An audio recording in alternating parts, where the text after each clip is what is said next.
Liaison Till dismissed himself, walking with a hint of pride in his step as he made for the front doors with a new mission at hand. The headmaster took it upon himself to waddle close behind. As he attempted to strike up a conversation, Till ignored him by quickening his pace. While Gront closed the heavy doors of the refugee center, Till surveyed the dwindling sandstorm. Normally, Till would be walking, as the town was mostly one street between the market and refugee center, but he had come prepared to arrest someone. Instead, his clean transport was now being utilized by the slimy and morbid headmaster, who would undoubtedly leave a lasting stench.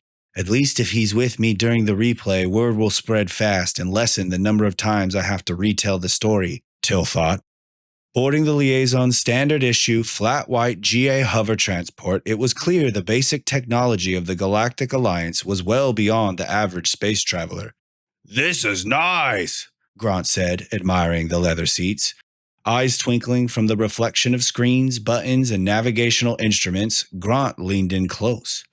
"Does this puppy have any defensive or offensive capabilities?" he asked.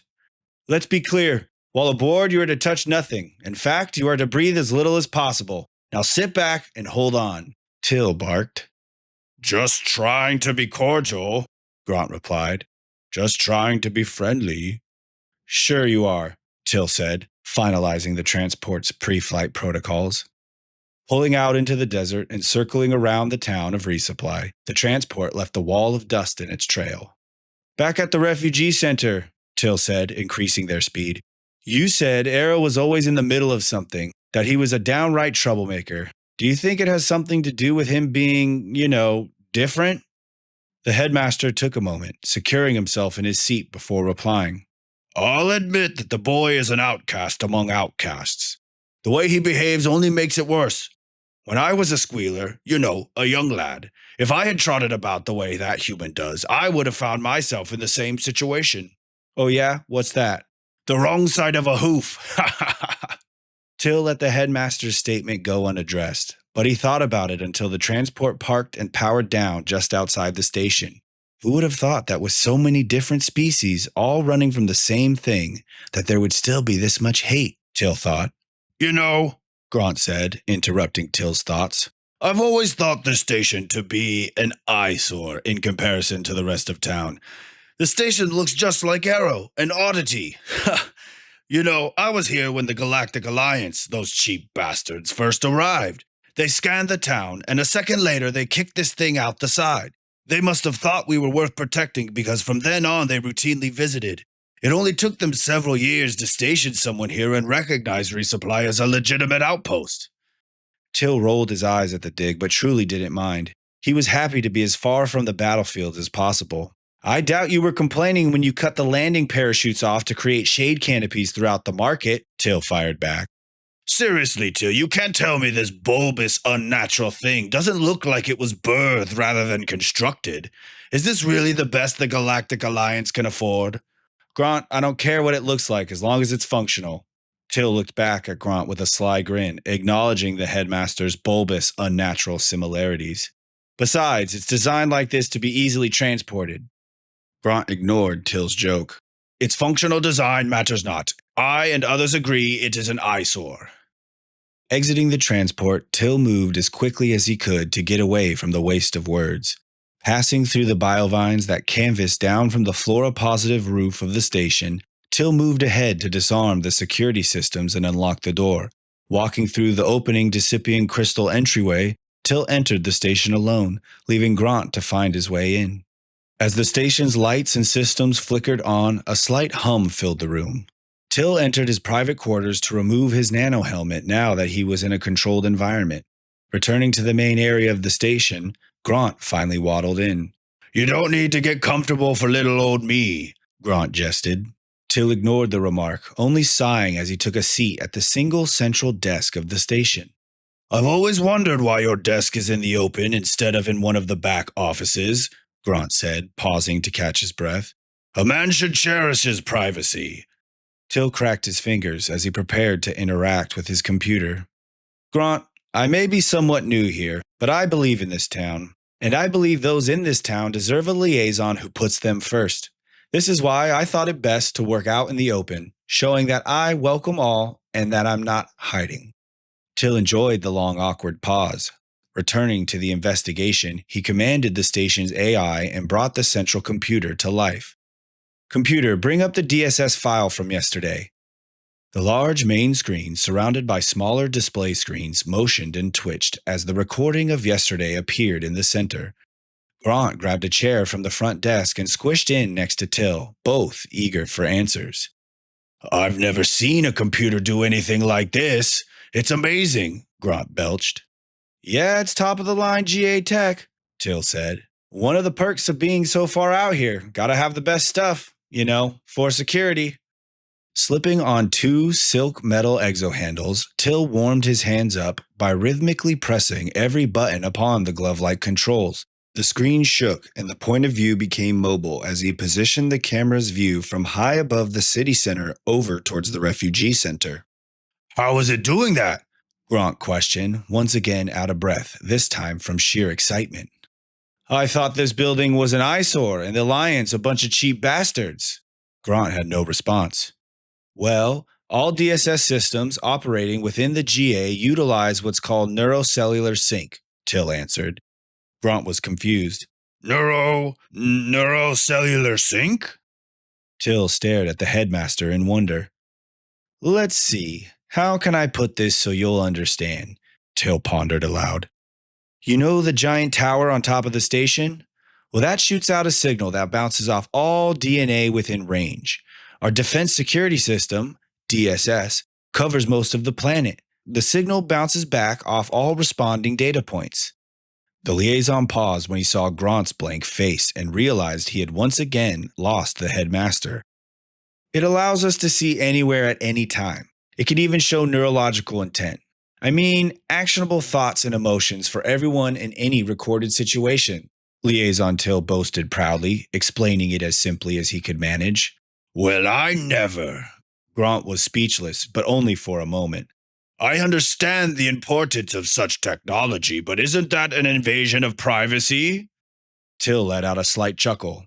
Don't worry, Gront, no one can see what you do in the middle of the night. There are several security measures in place to prevent any misconduct with the system. It runs off a software that requires a special clearance to be accessed, something I need permission for. Ah, here we are. Till had been programming the file to follow the group of boys in question by entering their DNA sequences along with the time frame and geomarkers from Arrow's story. This allowed the computer to identify and prep the necessary relays. Exactly as Arrow said, the first still image the relay displayed was of him sitting at the table in the mess hall of the refugee center.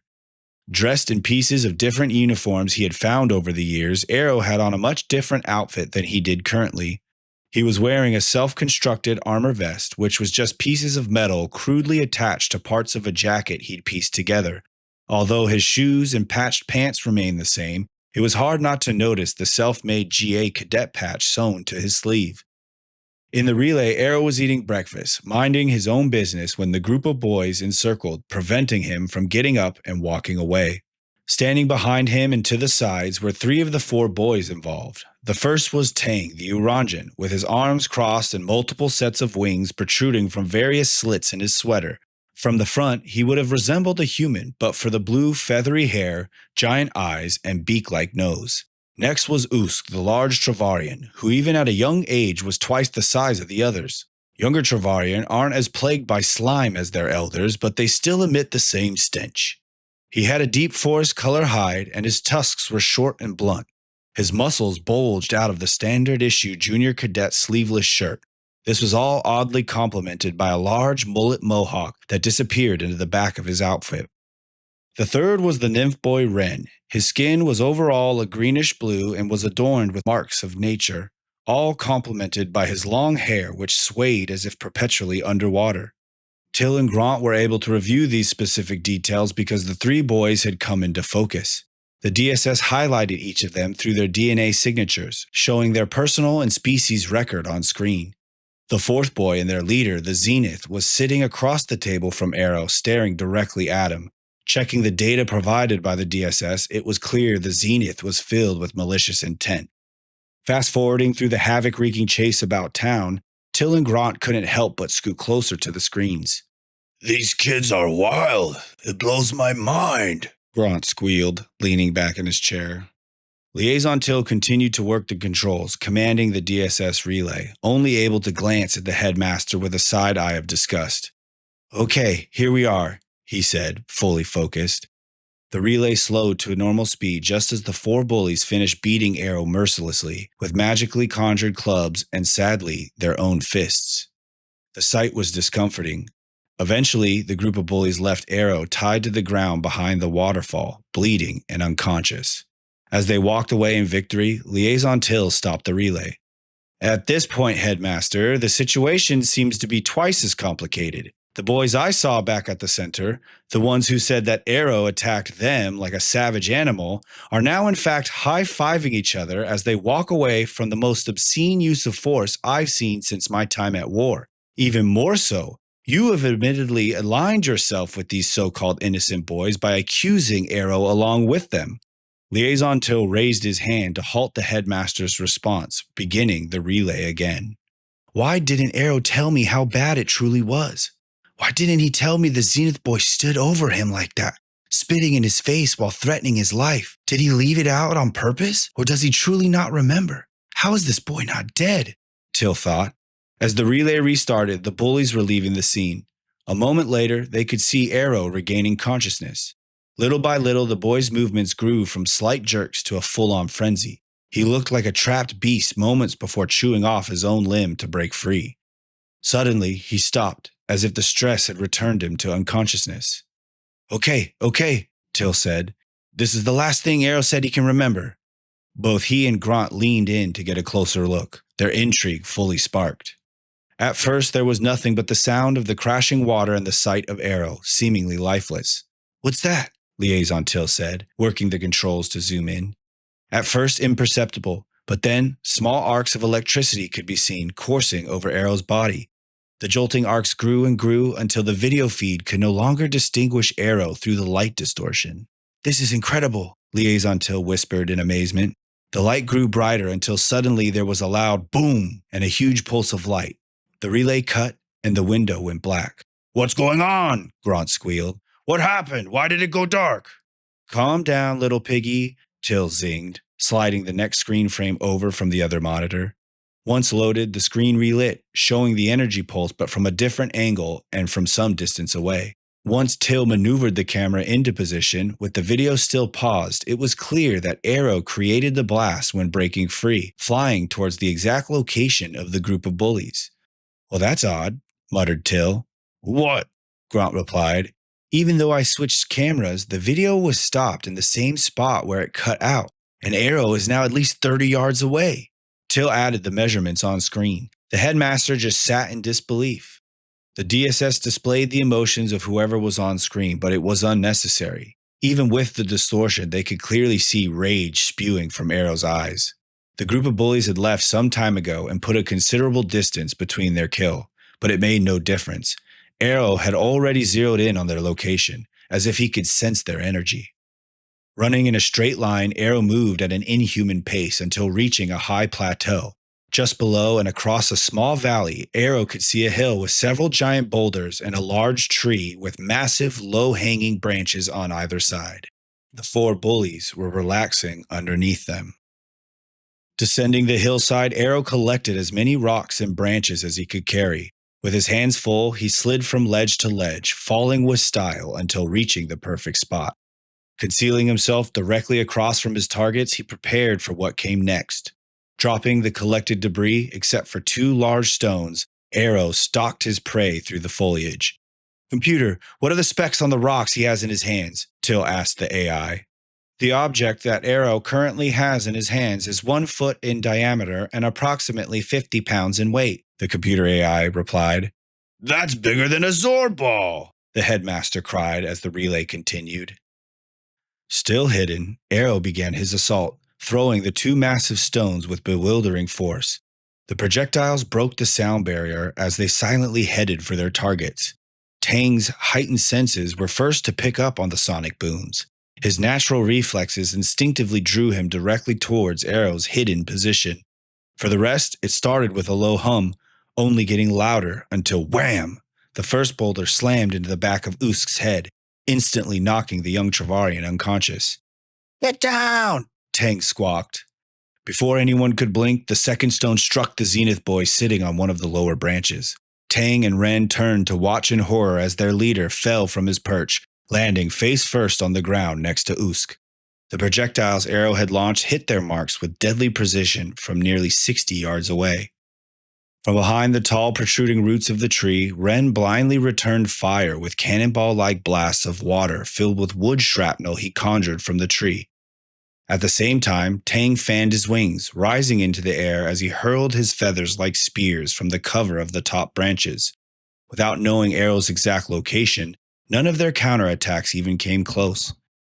Taking advantage of the confusion, Arrow systematically threw the rest of his arsenal, pushing Ren and Tang back into hiding before traversing the valley separating him from the remaining two targets. Till and Gront watched Arrow charge forward, approaching the bullies with finely calculated steps. It was clear that he intended to get up close and personal.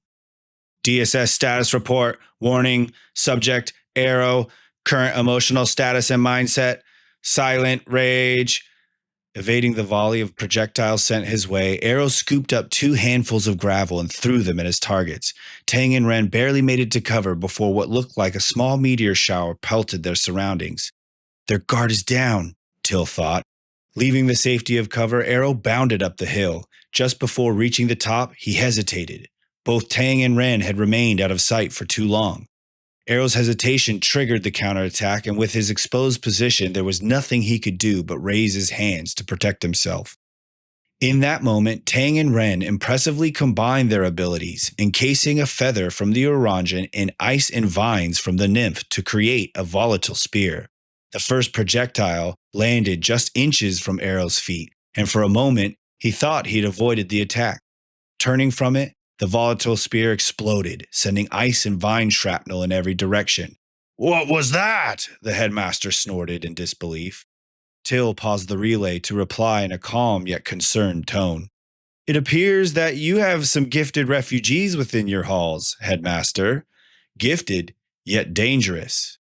With the camera still on Arrow, the moment Till pushed play, the young human of Earth teleported once again. 15 yards away, he reappeared, taking cover behind one of the large boulders that sat at the top of the hill. Tang and Ren were able to track Arrow's hyperspeed movements this time due to the tunnel-like dispersions of dust he left in his wake. Although it looked like Arrow was unfazed by the chaos of exploding volatile spears, the noise woke the Travarian and Zenith from their forced slumber. Usk got up first, taking off without hesitation, running towards the boulder at the edge of the hilltop where Arrow caught his breath. Reaching full speed, Usk let out a squealing war cry as he rammed the backside of the boulder. The enraged Travarian hit the boulder with such force that the top half exploded into several smaller chunks. "Would you look at that?" Gront boasted. "Prime Travarian muscle on display. Why, in my day—" "Shh," Till said, trying to focus. Back on the screen, Usk stumbled, shaking his head, before turning back towards the fractured boulder. As Usk picked up the bottom half of the rock, raising it overhead, Till paused the relay. "Again? Where did he go this time?" Gront whined. "Computer, please rewind. Highlight Arrow and rotate 50 degrees to the left. Playback at half speed until the previously paused point," Till commanded the AI. Taking an extra moment to calibrate and reset the request, when the relay began, it was clear as day. Usk struck the weakened boulder and raised the bottom half above his head. As he did so, Arrow managed to hang on to the backside of the huge piece of rock, just out of sight. Playing back at normal speed, the relay showed the Travarian circling, confused, looking to smash Arrow but finding nothing. Through the dust, Arrow leapt from the boulder, throwing the Travarian off balance enough to cause him to drop the heavy load. Before Arrow could reach his next hiding place, the sharp eyes of Tang spotted him. "Over there!" squawked Tang, flying back up to the top of the tree. Ren started shooting his water cannon from his seemingly never-ending supply, while Usk picked up the large chunks of the top half of the boulder, heaving them in Arrow's direction. "Computer, change the viewpoint position so we can see Arrow," Till instructed. The viewpoint rotated to find Arrow squatting in a trance-like state, increasing the lightning arcing across his body. "Hanzo, we need your help!" Ren shouted to the Zenith, who was finally up. Keep him pinned down, Hanzo ordered as he stretched his muscular limbs safely behind the tree. Isn't it odd? Gront interrupted. What's that? Till sighed, pausing the relay. How similar the Zeniths are to humans of Earth? Gront explained. I mean, they're almost identical. Yeah, except one of them is more powerful than a Danto nuclear battery, and the other's just a human, Till replied. He doesn't look very human to me right now, Gront said, gesturing to Arrow's rage-spewing demeanor. Till was shocked at how much he agreed. Without response, Gront continued. It was my understanding that it was the Zenith species who specialized in the manipulation of energy. Their homeworld was a source of chaos back in my day, many fine specimens. The Galactic Alliance will pay well for the Zenith if he is healthy. I wonder what they will pay for the Earthling. He said, studying the screen. Don't forget the Zeniths were among the first to give allegiance to the Shadow, Till reminded. In fact, they were present the day the Shadow came into existence. It didn't take much for half of the humans of Earth to join their cause as well. With nothing else to be said, they both turned back to the screen. Wielding the controls, Till repositioned the POV to a wider, more revealing angle. With an uninhibited view, they could see Hanzo. Tall for his age, but not as tall as Usk. Hanzo had tan skin and black hair. His bodily features were pointy and rigid, giving him a stiff posture and a constant look of anger. Pushing play, the relay began, and the screen became a circus. Ren, Tang, and Usk intensified their projectile attacks as if ordered by a high-ranking general, each going into an all-out fury to test the limits of their endurance. It was a display of talent and effort that Till and Gront had never seen from such young and innocent beings. Their jaws hung to the floor. With only 15 yards between him and the young Travarian, Arrow's cover was starting to give way. Even with his enemies closing in around him, they could see Arrow maintaining a zen-like composure, as if he knew what was going to happen next. From the angle that Till and Gront were viewing, it appeared Arrow was gathering himself for the next attack. Utilizing the controls, Till zoomed in on Arrow's position, specifically on his hands. What's he doing? Gront questioned. He's counting, Till replied. What could be so important that he needs to keep a tally? Ignoring the infectious unintelligence of the headmaster, Till relied on his thoughts. He is counting the attacks to find an opening. He is more than gifted, he is smart. Submerging himself in the moment, Till counted along with Arrow, timing the symphony of attacks in search of the perfect path through. Us is grabbing another handful of rocks while Ren and Tang take turns hurling volatile spears. They intermittently switch from attacks to reloading between explosions like a well-oiled machine. They have created a seamless, constant barrage, but there is a pattern, a way through, and the first target must be Usk. Almost as Till finished his thought, the predicted window was about to appear. 3, 2, 1, yeah, still got it. With flawless timing, Arrow jumped from cover, darting through the erupting projectiles like a dancer through a crowded room. Using the force of the syncopating explosions, the boy propelled himself faster than humans are supposed to go. He moved so quickly that the only thing Till and Gront could see on the screen were phantoms of Arrow disappearing and reappearing through space until reaching Usk. With a single punch, Arrow sent the Travarian ragdolling across the ground until smashing into a hillside almost 40 yards away. Tang and Ren scanned the dust cloud left behind, only to catch a horrifying glimpse of Arrow's electric glowing white eyes creeping out of sight. The silence grew to an uncomfortable level. Not knowing Arrow's position or next move, the DSS displayed that fear had consumed Tang and Ren. Almost ready! Hanzo shouted from behind the tree, scaring the others. Not before glaring at Hanzo in frustration, Tang overcame his fears and advanced forward. The Oranjan swooped in, blasting an enormous gust of wind at the dust cloud covering the battlefield. The blast of wind sent the surrounding dust as well as Arrow flying back. With Arrow exposed, Ren and Tang closed in, but got too close. Before Tang could fly up to safety, Arrow jumped, grabbing him by the wings.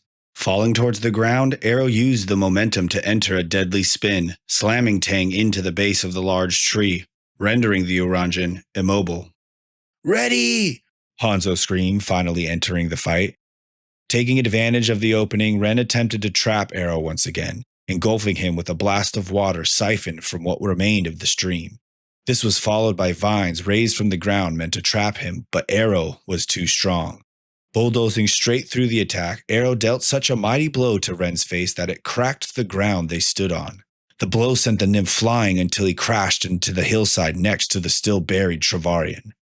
Just before Arrow looked up from his onslaught, Hanzo stepped out from behind the large tree, his eyes crackling with bluish-black energy, the Zenith's arms now geometrically marked with glowing silver, his black hair streaked with bluish energy and stood on end.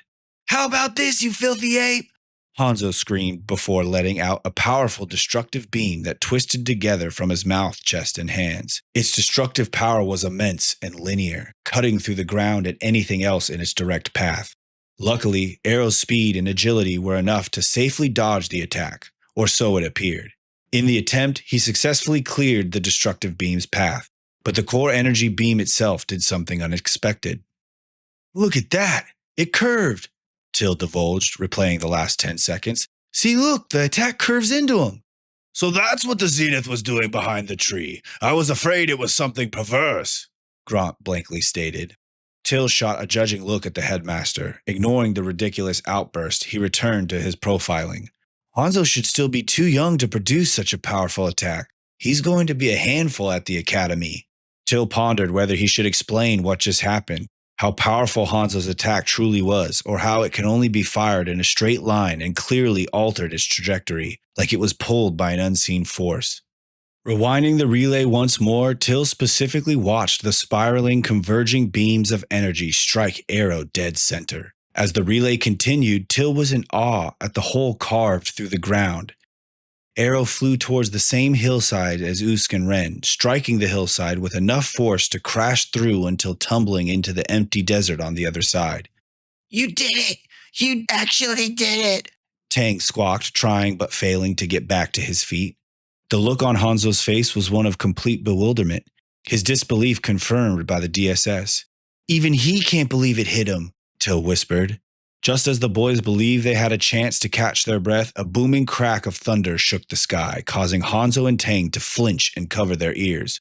"What the hell was that?" Tang screeched. Before anyone could fully process what was happening, Arrow landed in between them with the force of a comet. The very earth around him shattered, knocking Tang and Hanzo to the ground.